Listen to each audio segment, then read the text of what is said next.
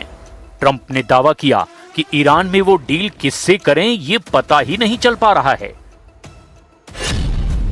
Trump के पास युद्ध जारी रखने के लिए आगे के सिर्फ 6 दिन बचे हैं, क्योंकि अमेरिकी संविधान के मुताबिक किसी भी युद्ध को 60 दिन में संसद की मंजूरी लेनी पड़ती है। 28 फरवरी 2026 को शुरू हुए इस युद्ध की जानकारी ट्रंप ने संसद को 2 मार्च को दी थी, जिससे अब 1 मई से पहले उन्हें संसद से युद्ध की मंजूरी लेनी पड़ेगी। रिपोर्ट्स के मुताबिक ट्रंप संसद का सामना नहीं करना चाहते। 100 सदस्यों वाली सीनेट में ट्रंप के 53 सांसद हैं, जबकि विपक्षी डेमोक्रेट पार्टी के पास 47 सांसद हैं। मुश्किल ये है कि ट्रंप की रिपब्लिकन पार्टी के 10 से ज्यादा सांसद ईरान युद्ध का जबरदस्त विरोध करते आ रहे हैं। ऐसे में अब ट्रंप 1 मई से पहले किसी भी तरह इस युद्ध को खत्म करना चाहते हैं।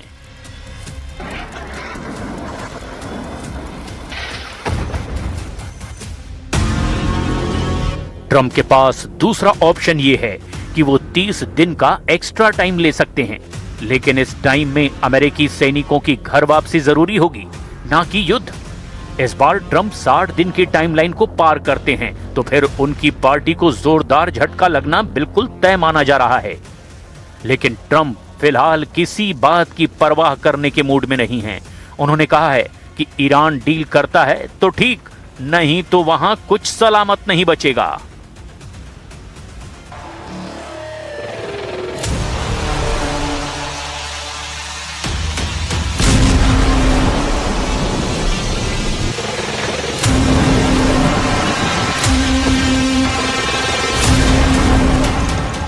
Now all we're doing is sitting back and seeing what deal. And if they don't want to make a deal, then I'll finish it up militarily with the other 25% of the targets. We've hit. Trump भले ही wait and watch का मन बना चुके हैं, लेकिन Israel Lebanon में full force में हमलों को शुरू कर चुका है। बॉर्डर से बेरूत तक इजराइल ने बम विस्फोट की झड़ी लगा रखी है।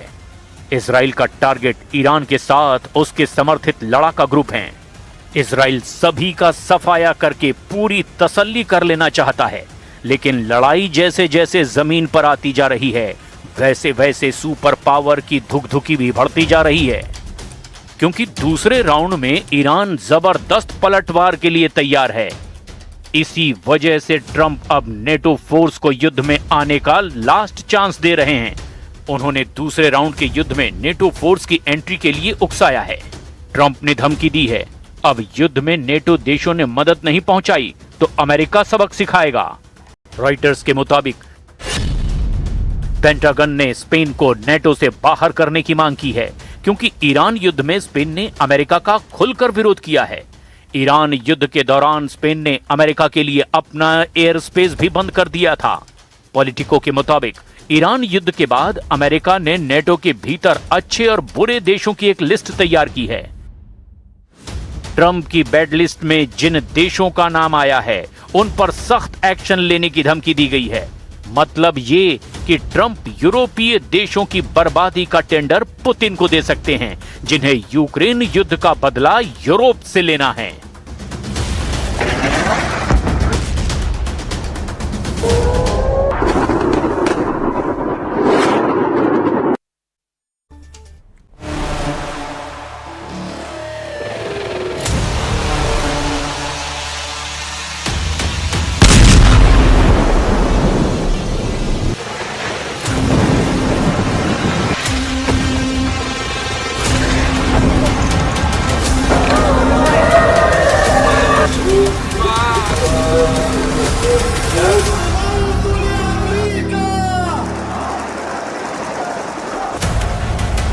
आठ 8,000 बैलिस्टिक मिसाइलों से दहलाएगा ईरान। पिंक शाहिद ड्रोन के धमाकों से जलेंगे खाड़ी देश।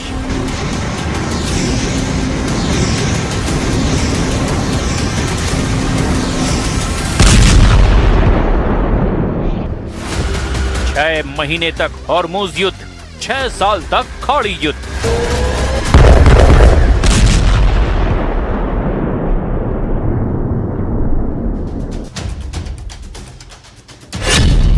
ईरान ने अमेरिका और इजराइल से अब फुल एंड फाइनल का ऐलान कर दिया है। मतलब ये कि सीज फायर खत्म है, युद्ध ऑन है। तभी तो रिवोल्यूशनरी लड़ाकों ने मिसाइलों के गोदाम खोल दिए हैं। ईरान अपने आत्मघाती ड्रोन बम के अब नए वर्जन लॉन्च कर रहा है। ईरान इस यकीन में है कि अमेरिकी फोर्स का मनोबल टूट चुका है। जिस तरह ट्रंप अपने वॉर कमांडर बदल रहे हैं, जिस तरह अमेरिकी सेना के टॉप अफसरों पर एक्शन हो रहा है, उससे ईरान के हौसले बुलंद हैं।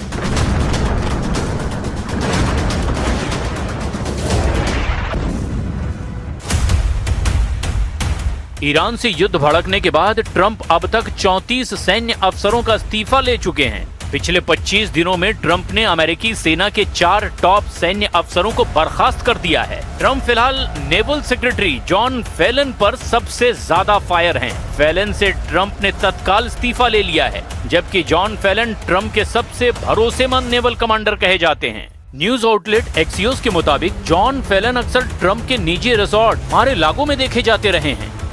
ट्रंप सरकार में शामिल होने से पहले जॉन फेलन बिजनेसमैन और इन्वेस्टमेंट एग्जीक्यूटिव थे। उन्हें रिपब्लिकन पार्टी के सबसे बड़े डोनर और फंड रेजर में से एक माना जाता रहा। ट्रंप से उनकी दोस्ती की वजह यही बैकग्राउंड है। इसीलिए फेलन से ट्रंप युद्ध के दौरान भी मैसेज पर बातचीत करते रहे। बावजूद इसके उन्होंने बर्खास्त किया, क्योंकि हॉर्मुज में ट्रंप के हिसाब से नतीजे नहीं मिले। तेल गलियारे पर ईरान के लड़ाकों ने बढ़त बना रखी है। अमेरिकी जंगी जहाजों की तैनाती के बावजूद स्ट्रेट में वही हो रहा है जो ईरान तय कर रहा है।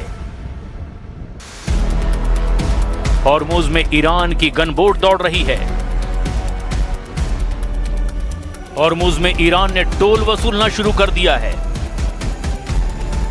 हॉर्मुज से बारूदी सुरंग हटाने में लगेंगे अभी और 6 महीने। हॉर्मुज पर ट्रंप के सभी दावों की हवा खराब है।